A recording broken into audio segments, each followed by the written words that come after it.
Hello and welcome to Amy Hart's Mums Club, the podcast where I journey through the highs and lows of parenting alongside a gaggle of fabulous guests. And that's not all this podcast is for you. Through this podcast, we'll be sharing our tips, tricks and advice about different parenting styles to help you along the way. Don't forget to check us out on social media at Amy Hart's Mums Club on Instagram and TikTok. And my Instagram is at AmyHartXO and my TikTok is just Amy Hart. Now, today... it's not Mum's Club, it's Dad's Club today. I am truly starstruck. The guy that I feel like a lot of times we've all wanted him to be our dad or our granddad, but then sometimes not so much, Archie Mitchell. He is here to talk about an amazing campaign he's doing with Samsung. Please welcome Larry Lamb. How you doing? Yeah, good, thank you. That is, you are the king of versatility, because I still can't believe that at the same time you were the nation's like dad and granddad as Mick, but at the same time you were also Archie. Yeah, there you go. Very lucky, get two jobs like that. I know. Running back to back. Yeah. Stretched it a bit, Yeah. you know. You think it's like they're two totally different people, and you're surrounded by totally different people, different characters, different mindset. It's like, you know, you have to really work hard to muddle those two up, you know. Yeah, exactly. And it's amazing how you played them at the same time so impeccably that we loved Mick so much and everyone hated Archie so much. Job done. Now, we'll talk about your campaign in a second. First of all, this is primarily a parenting podcast. Yeah. Now, obviously, you're a dad. I mean, I grew up watching George on T4. I bet you did, yeah. And then when it was like, we watched him and then Gavin and Stacey, it was like, oh my God, the Lambs. Yeah. And I loved your shows you did together. What kind of parent are you? A lot different to the parent I was when George was a little boy. I've got two daughters that are now 26 and 22, and I've been far more hands-on with those two than I was with George. I was, you know, in my 30s and really rushing around all over the place. I mean, he would come with me on different jobs away, but I was still very caught up in building my own career. That was the thing. Mm-hmm. And now, or, you know, when my two girls were growing up, I was far more involved because my career was at a different stage. Mm-hmm. And so I was able to spend much more time with them. And, you know, I'm as close with them as I am with their big brother. Yeah. But growing, you know, George and I were close all the time. But it's really compounded now we're older, you know. We're older and, you know, I'm the father to a proper grown adult, you know, which is a fascinating experience. I remember my old mum. I remember her saying, "I can't believe I've got a 60-year-old son." I know that it is so weird. And like, my mum got married at 20, so she moved out at 20. And I didn't move out till I was like 28, because why would you? I love living at home. Free rent. Yeah, exactly. Mum's Living on the rent-free. stove. Never did any washing. My husband goes mad now because washing isn't something, like washing clothes isn't something that like enters into my head to do, because I never had to do it. And he's like, why? Oh, yeah. Like, I know all about that. I've got on. a couple of daughters saying like they go home to their mum, right, and mum's sort of still there doing it for them, you know. My mum always says, I'm so glad that I got to know you as an adult. And I got to sort of not befriend you, but sort of, Mum said, if you'd moved out when you were 18, 19, we probably wouldn't have the relationship we have now, because the dynamics change so much. Totally. As they get older. Totally, yeah. Totally. It's like, and particularly with mother and daughters, that's a different trip. Like, you're around that as the single male of the family, right? So it's like, you know, when you're welcome in there, and otherwise it's like they want to sit in there and they want to watch 6 hours of rubbish television, like, and I just have to disappear, you know. Yeah, it's a different dynamic altogether. Mothers and daughters. Mm-hmm. See, I've got a little boy, and so at the moment, just a little boy. Who knows what I'll have in the future? But I'm very, like, my mum always used to, like, really baby my brother, and all of my friends that were, like, one boy, one girl, always like, oh, yeah, mums and their boys. And now I am a mum with their boy. Yeah, that's it. I'm like, literally, watch out. Stanley can do no wrong. Oh, no. My little prince. Yeah, literally. That is literally me. But before, you said about your career, before you were an actor, you had, like, a whole another career, didn't you? Well, I had a whole life, you know. I sort of bailed out of. I was supposed to be doing A levels, and I knew I was never going to pass them, so I just quit when I was about 8. Must have been 18, 19, and then started to work, did various jobs, and finished up thinking, well, I've got to go somewhere. I've got to leave this country because I've got to say goodbye to the life that I've been born into. And the only thing I could ever do at school was French for some reason. I've got an ear for accents and for wanting to communicate with people. And then I was working for an uncle and they had a business in Germany. So I went and did a night school course in German. And that led me on to finding a job in Germany, selling to American soldiers over there. And then that's where I was introduced to the whole world of amateur theatre. And then my life moved on. I finished up working in Germany for 2 years. And then I finished up working on the pipelines. And then in Libya for a couple of years working in the oil business.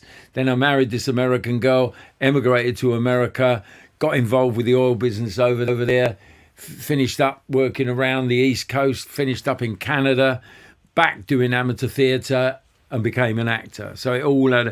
So I had a big life before I ever became an actor.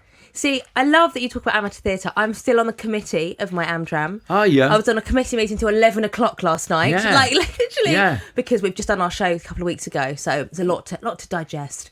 And you finished the show, have you? Yes, we do 2 a year. So we're just about... So last night was a very long meeting. Did you do a pantomime? No, we do 2 musicals a year. So we've just done... What did you do? Priscilla, Queen of the Desert. Oh, did you? And we're about to do Come From Away. Oh, yeah. And then We Will Rock You. But I love that... Because a lot of people poo-poo Amdram, but it's such a good training ground. I know. And people talk about wanting to be an actor. And so my response to that is, okay, do you have any idea what the life of an actor is really all about? And it is not about acting. It's about surviving and being rejected for 90% of what you're up for, right? So if you can deal with that, fine, then get a bit further into it, right? Have you been to drama school? Well, if you want to become an actor, the best thing to do is go to drama school because then you're going to find out what the competition's all about. And it's nothing but competition. It's absolutely brutal, right? But if you really like it, I don't get any more of a buzz now if I'm in the West End in front of 1,000 people spending 150 quid a seat than I did when I was at the drama club that I was with the last time I was an amateur. Yeah. It's the same. If you like doing it, do it. Yeah. Just do it. What's your favourite musical you've been in? Because I'm a musical scout. There's a very significant one because I met my girl's mother doing 9. Oh, lovely. Right? Yeah. So we did that at the Donmar Warehouse. It was subsequently made into a film starring Daniel Day-Lewis, right? And but that I can't say. I mean, if I said to the girls that it was that, because the girls weren't involved with it, but if like every Christmas, one of the things for more or less certainly, if after we've gone through all the MGM Movical, excerpts. And seen Gene Kelly and what's Judy Garland doing Be a Clown. I think it has to be Calamity Jane. Another great one. See, I love all the classics. Yeah, like me too. Modern musicals. I'm a bit like, oh yeah, they're nice. Just a lot of teenage angst. I like sequins. I like a tap number. Do you know what I mean? Yeah. But do you join in or do you? I used to until I was on Love Island, and now I can't commit to. Come From Away would have been the one that I would have gone back for. Yeah. But I've just got a job in for January, February, so I'm like, no, I can't do it. No, that's all right. But as long as you're staying involved. Yeah, exactly. That's what I have the best job. I get to pick the shows. You do, I'm procurement. So everyone else is sorting out banners and flyers and stuff. I'm like, what show shall we do next? Yeah, exactly. My like moment in the sun was Lily St. Regis and Annie. Like, really? Yeah. Really? Because I remember being like, I'm not sure I can do it. And the director saying to me, you look like Lily St. Regis and Annie, and that's half the battle. I was like, all right. Of course okay, it is. Yeah. It's more than half the battle. Right? It's more than half the battle. If you don't look like the character you're playing and it's a known character, you are on such a loser straight away because people have to believe they're watching the character, I think that's where they were so clever with The Crown. Yes. Every character there you could see that they could be. Yeah. You know what I mean? Obviously the ones you didn't know, the ones behind the scenes, but everyone, you just felt you were in there with them. It's so important. Claire Foy. Like Claire the Foy. best. All 3 queens are amazing. All but of them. I'm Claire just going Foy. through it again Yeah. for the 99th time. I'm going through the whole thing, which Yeah. is really interesting when you watch it going, what's going on down the road at Buckingham Palace Yeah. at the moment, right? Oh, dear. But it Like, is. bring us a series 10. Like, Yeah, well, yeah, Yeah. get on with it. come on. I always say I'd love a reality show with the royals. You know, like when they they cut to like the talkies when they're like, I'm really annoyed at them for doing this. Like, I'd love that. I'd love to know what they actually think, but it's never going to happen. Now let's talk about this campaign you're doing with Samsung. So you went back to school. I did. Very briefly, we had a wonderful day in a school right in the outskirts of Wembley High School, really high tech is what it is, and so I keep on getting jobs where I'm playing old people. I can't play young people anymore, and it's getting on my nerves. You know, dodgy dads, dodgy granddads, da. And I said to my agent, well, is there anything going on? She said, well, like Samsung are looking for somebody to go back to school. I said, that'll do me. That's it. I'll go back to school. Because they are doing this thing called Samsung Solve for Tomorrow. And it's all about 11 to 18-year-olds, really, high school kids, using tech to turn themselves into sort of tech inventors and developers. Mm-hmm. And so you're gonna go to a classroom and you're gonna watch them dealing with like ideas that they've had that can improve things, that can make the world a better place. And between them and the teachers, they're being encouraged to develop little ideas of their own that that they're really fascinated by. And so for me, it was such a joy to go and see them, right? And then to discover that this has been going on for 6 years because it's done in a sort of competitive way. Your school enters you into this initiative, right? And you then can, you get in on the act, as it were. So any school can get it. They don't have to pay. And so it becomes like a giant national competition. And it's still going on now. You can still this year get into it up to February. And so you can take your idea just from something that's on a bit of paper that you've got a little invention right the way through to be winning, wonderful prizes if you happen to be the top one of the year. And so the whole thing is really interesting because all the things that I've found out, with the research they've done to back this up, like about 45 to 60-year-olds haven't learned anything in a year, whereas kids who, or people, 60% of 18 to 25 are learning something new all the time. Well, you think, what is this all about? But to get with the young ones, to get with the little ones. So, me, I always think of all they're doing is sitting there with their phones scrolling away. And not these kids know they want to do something. They want to develop it. They go and play football, they play netball and everything else. But they're really focused. They want to do something. So really interesting for me. Do you love learning? Because I always say to people, there's not many subjects that I know a little bit about, because if something interests me, I will. So like when Joe Biden was getting elected to American president, I decided that I'd like to find out about him. So I basically completed Joe Biden YouTube. I watched every interview he'd ever done. So there's not much that I know a little bit about, because if I want to know something, I need to know all of it. Do you like learning, or are you sort of, you'd like to know a bit but not much? No, I don't know many people who are as nosy as me. That's me. And that's what you've got to be, because I'm into everything. And it's one of the things that has made me who I am. I've got an extraordinary deep desire to, when I die, I want to know everything, right? I want to know everything. People will ask me things and say, how did you know that? And it's things that I've picked up years before. Or I'll meet someone, some weird thing they've told me, and I will say, your auntie's got a fish and chip shop in Weston-super-Mare, and they'll just say, how did you know that? I said, because you told me when we met 10 years ago. It's really weird. I think it's having, so my dad and me have both got a memory like that. So my Yeah. dad will say, oh, no, it was 1988 because it was a Monday because Brighton had lost 2-1 to Peterborough on the Sunday. Right. And I've got that. Yeah. And my little boy's only 2.5 and he's starting to memorise whole books. So Really? we're like, yes, he's got the family memory. Yeah. But people do think it's weird, don't they? Because I used to be an air hostess and I'd fly with someone 5 years before. And then I'd fly and with you them see again. them, And I'd be like, oh, how's that going? And they'd Tell be me. like, How'd you I've know never me? met you before. And I'm like, Yeah. yes, you have. We flew together 5 years ago. Yeah. Well, I've been out promoting my book, Yeah. and I've got what I do is every time there's a that you're in a hall, they're in Yeah. a somewhere sort of, and I stand out the front as they're coming in, and shake hands with everybody, right? Yeah. So we're doing this one down in Appledore, down in Devon, and everybody goes into a 300-seat church. Mm-hmm. So I stand by the entranceway, coming through, shake hands with everyone as they go in. At the end of it, I'm sitting at the table signing books. Mm-hmm. This woman's standing there. She's looking at me, and I looked at her and I said, you didn't shake hands with me, did you? And she went, oh, I'm so sorry. I'm so sorry. I thought you were too busy. I just remember the faces. Yeah. I can't remember the names, but I remember the faces. And it's just because people fascinate me. Yeah. They absolutely fascinate me. Just the range of people that you meet, you know. Who is the most fascinating person you've ever met? Ooh.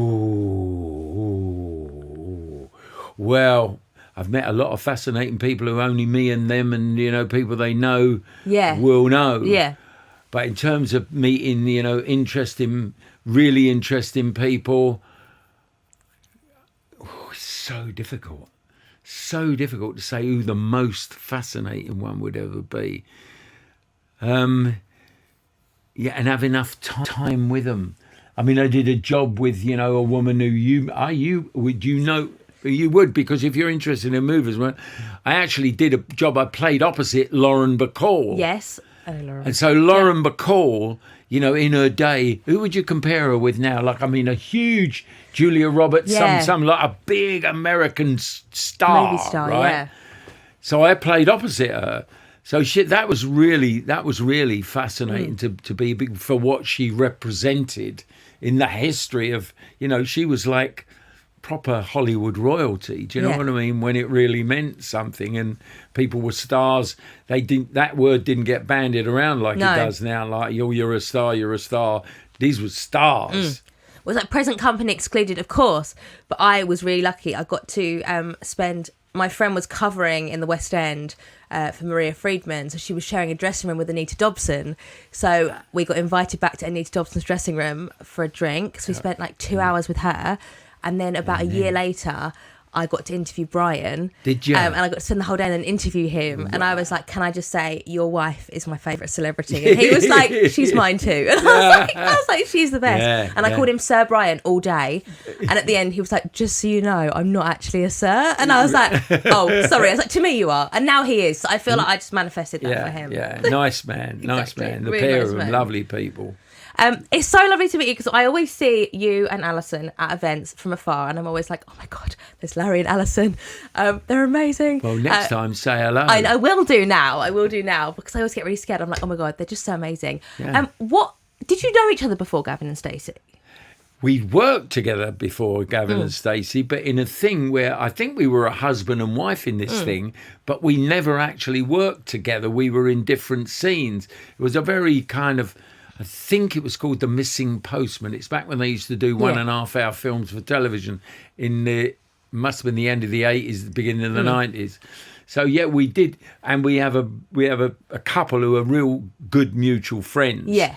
So we'd met each other socially, and then when that all came together, she was really embarrassed because I wasn't the only person up for that part. Somebody else was as well, and she knew them as well. Yeah. And so she had to do auditions with two people.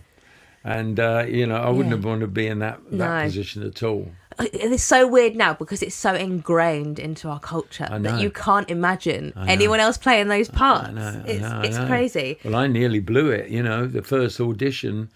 I came away from there. My agent said, how did it go? So I said, well, I was in front of the camera. Ruth was reading him for Alison because she couldn't get there. And I'm sure that they all like me, but the director, she's not sure. Anyway, she called me up about an hour later. She said, "You're absolutely right." She said, "They do love you, Yeah. but the director isn't sure. But they want you to go back and do it again, do the audition again, but with Alison." And I went back and did the audition again with Alison, and that was Magic. it. That was it. I actually, last Christmas, I had to turn my phone off because my husband's family don't watch telly at Christmas.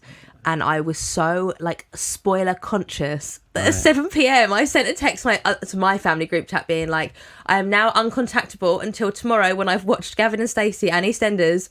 So if you need me urgently, please call Sam. Yeah, really. And I literally turned my phone off. And I was so lucky I did because as soon as I turned my phone on, I had so many texts being like, "Oh my God, I can't believe Mick did this. Oh my God, I can't believe that the wedding wasn't to Nessa to start with and now they're together." I was like, I am so lucky. I turned my phone off because I wanted to just experience it. Yeah. What was it like watching it with your family at Christmas? Obviously, you guys, I listened to when you all did the Radio 2 show the Friday before Christmas. Because the thing is, I was lying on the floor just to rest my back in front of the three of them, the girls and their mum.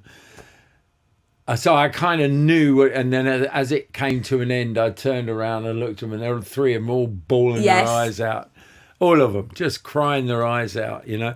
Because the thing is, all of us had to keep it a secret from everyone. So over the course of that year, I'd had the script, which I had to hide away just in case somebody got a bit nosy. Not that they would have blasted it out, but... You know, they didn't know any more than anybody else. I mean, now and again for a laugh, they would say, "Oh, come on, tell us what's going on." Because no one, which is the amazing thing that nobody ever blew the whistle on that. No. It's amazing.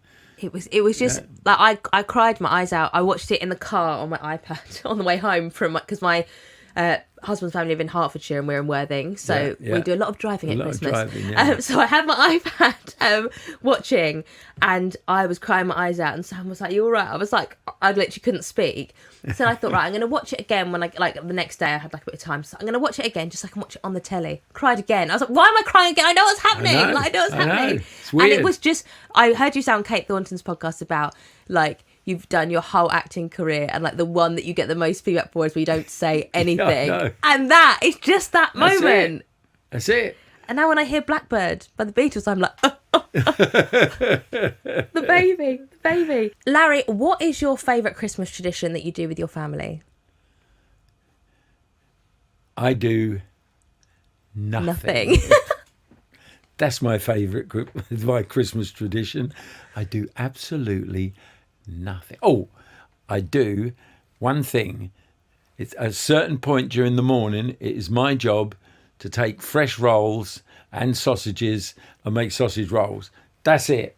I love that. That's all I do. That's what I endeavour to do, but I don't think I don't do any shopping. No. I don't do anything at all. Nothing.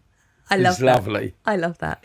But thank you so much for joining me today. It's been such really an honour lovely to meet you. No, lovely. You are amazing. So lovely. Thank you so much. Thanks, darling. Thank you for joining me today and listening as well. I'll be back next week with another fabulous guest. Until then, don't forget to check out our social medias at Amy Hart's Mums Club on Instagram and TikTok. And I will see you soon.